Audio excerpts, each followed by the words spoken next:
You're scrolling through your group chat, and there it is. A message from someone you haven't heard from in 4 months. No hey, have you been? No meme, no belated happy birthday. Just a wall of text explaining how they're in a tight spot, how they wouldn't ask unless it was serious, and how they'll pay you back by the end of the month.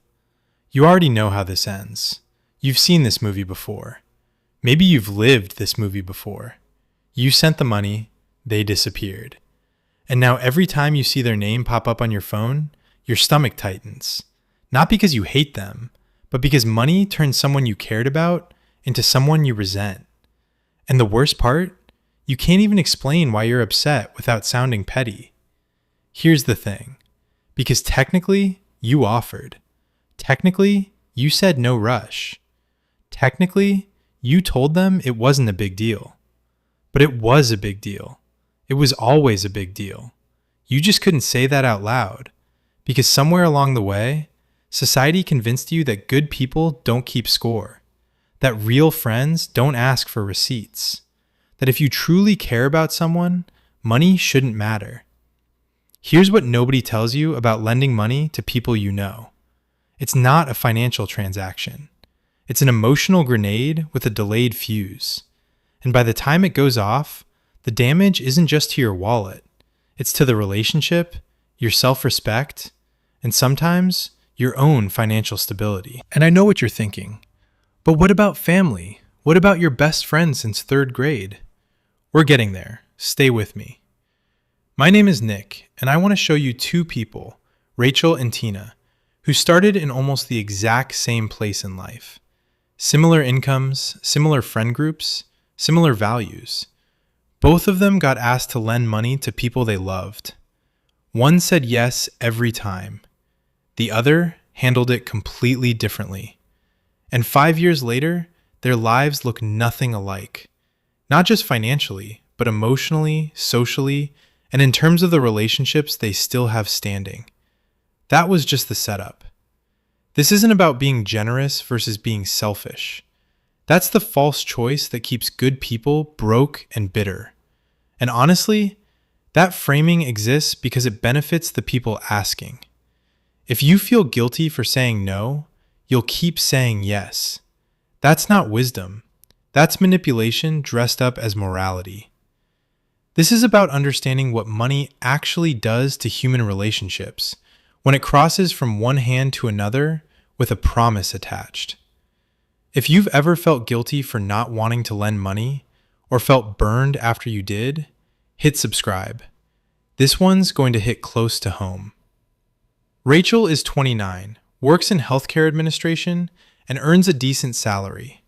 Not lavish, but comfortable. She can cover her bills, put a little aside each month, and occasionally treat herself to something nice. She grew up in a family where if someone needed help, you helped. No questions asked. That's what family does. That's what good people do. And Rachel considers herself a good person. So when her older brother called asking to borrow $800 because his transmission blew and he needed his car for work, Rachel didn't hesitate. She transferred the money that night. He said he'd pay her back in 2 weeks. She believed him because, why wouldn't she? He's her brother. That's the mechanism nobody explains. 2 weeks came and went. No mention of it. She didn't bring it up because she didn't want to be that person. A month later, her college friend reached out, behind on rent. Just needed $500 to bridge the gap. Rachel sent it. Then a coworker. Then a cousin. Over the course of about 18 months, Rachel lent out just over $4,000 to 5 different people in her life. Here's what Rachel told herself each time. It's not that much. They need it more than I do. I'd want someone to help me if I were in that spot. And every single one of those thoughts felt true in the moment.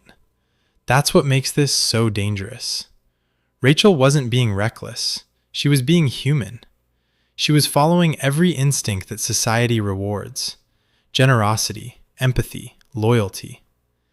Nobody warned her that those same instincts, applied to money, would slowly erode her financial cushion, her peace of mind, and eventually the very relationships she was trying to protect. I call this the goodwill drain. The slow, invisible bleed that happens when you consistently prioritize other people's emergencies over your own stability. It doesn't feel like a drain because each individual act feels small and noble. But drains don't announce themselves, they accumulate. And here's the part that should make you angry. Not at Rachel, but at the cultural programming behind it. Nobody in Rachel's life, not one person, ever told her that saying no is an act of love. Because we've been sold this garbage idea that generosity means self-sacrifice, that if it doesn't hurt, it doesn't count. That's not generosity. That's a guilt trap with better marketing. Rachel didn't track what she lent out. She didn't write anything down. She didn't set terms. She just trusted. And she wasn't wrong to trust these people as people. She was wrong to trust that money wouldn't change the dynamic. Because money always changes the dynamic. Always. Not because people are bad, but because debt between friends and family creates an invisible power imbalance that neither side knows how to navigate. 6 months in, Rachel starts noticing things. Small things at first. Her brother posts photos from a weekend trip. Nothing crazy, just a cabin with friends. Her college friend tags a new jacket on Instagram. Her cousin is eating out 3-4 nights a week based on their stories. And Rachel, who is now quietly behind on her own savings goals, is sitting there recalculating whether she can afford to get her car serviced this month. She doesn't say anything. Because what do you even say? Hey, I saw your vacation photos. Where's my $800? That makes her look petty. That makes her the villain in a story where she's the one who helped. So she swallows it. And that swallowed resentment, it doesn't dissolve. It calcifies.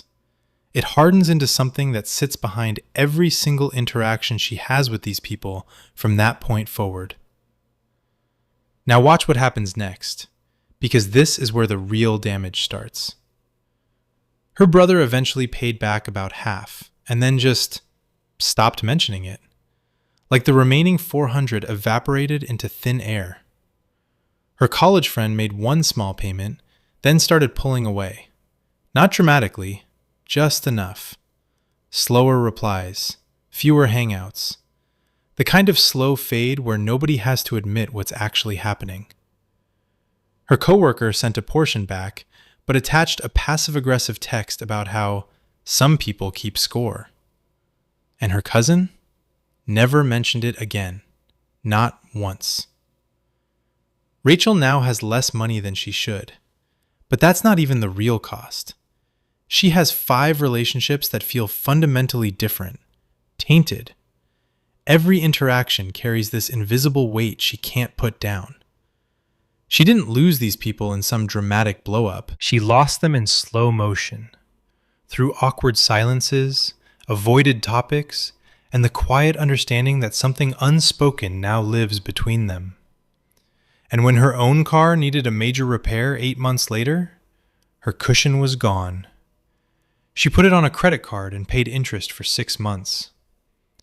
So now Rachel is literally paying a financial penalty for other people's emergencies that those people have already moved on from. That's the math nobody does before they say yes. You don't just lose what you lend.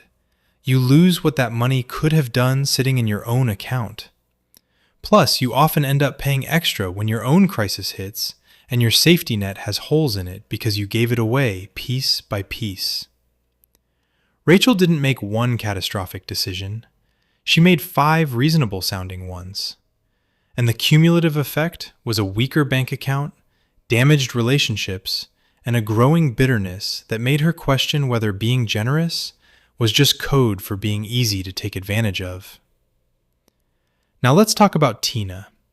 Same age as Rachel, similar income, similar social circle, grew up with the same cultural programming.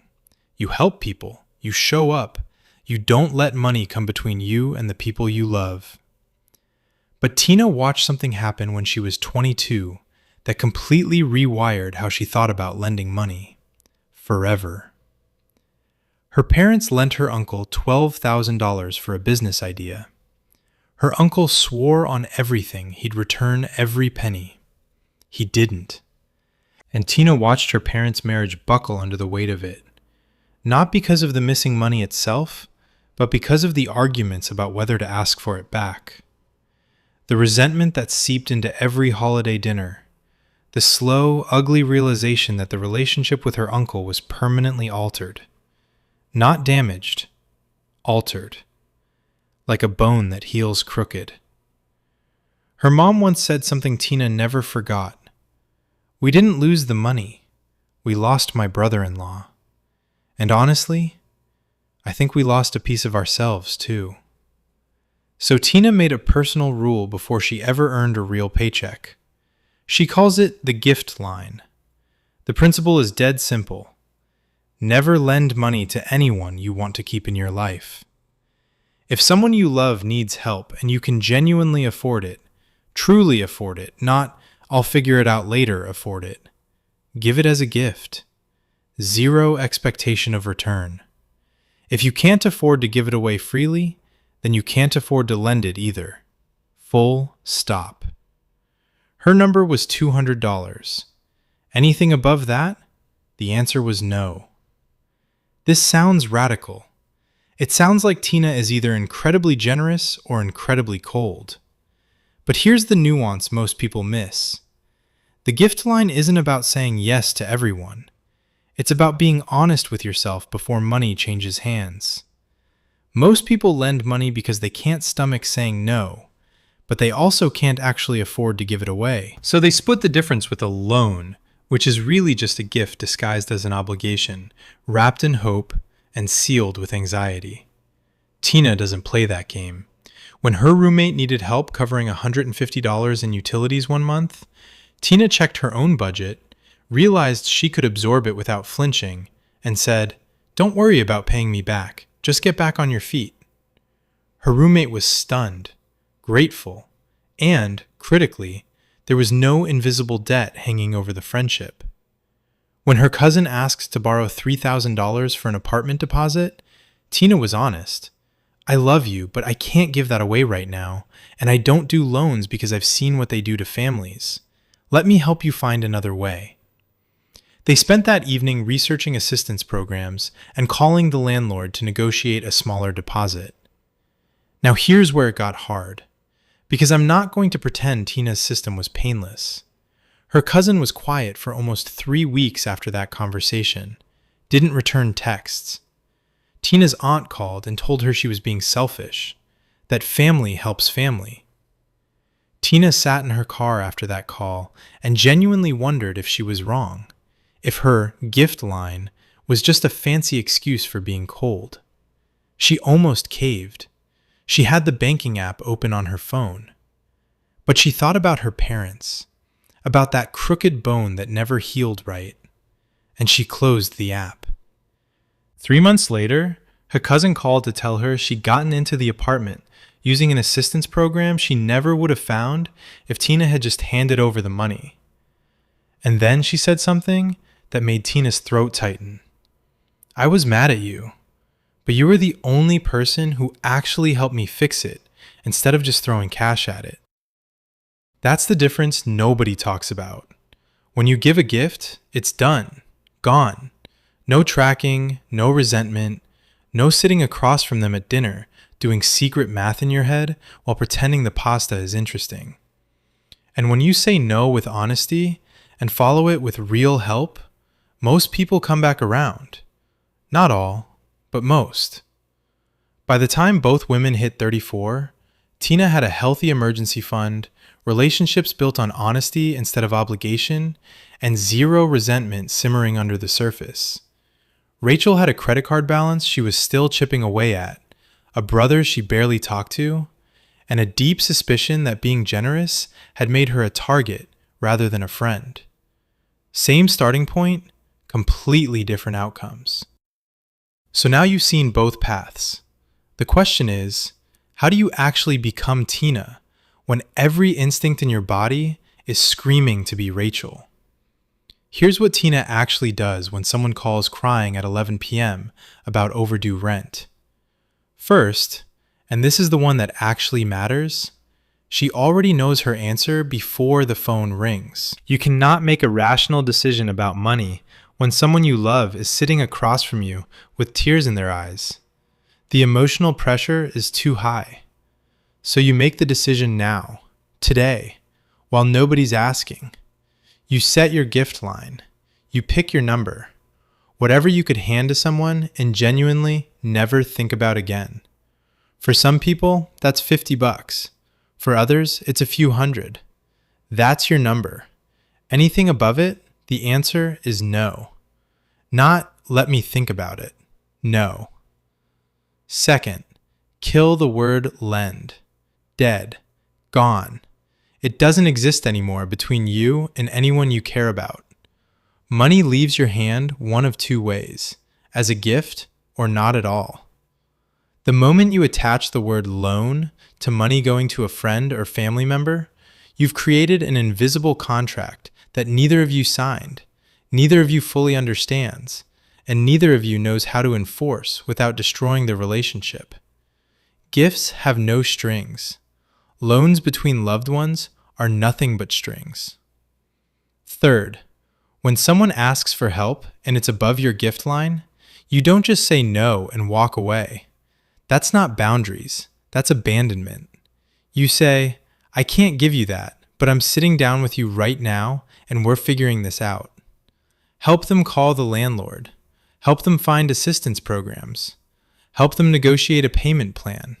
Drive them to the appointment.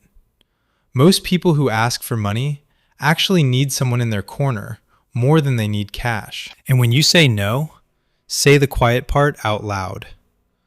I'm not saying no because I don't care. I'm saying no because I've watched money ruin people who love each other, and I refuse to let that happen to us. You're not rejecting them. You're protecting something you both value. And when you frame it that way, most people actually understand. That's the whole system. No spreadsheet required. Just one honest conversation with yourself before anyone ever asks. So here's your choice. You can keep saying yes when you mean, I can't really afford this, but I'm afraid you'll think less of me if I say no. You can keep calling it a loan when you know, deep down, you're never seeing that money again. You can keep trading your financial stability for temporary relief from an awkward conversation.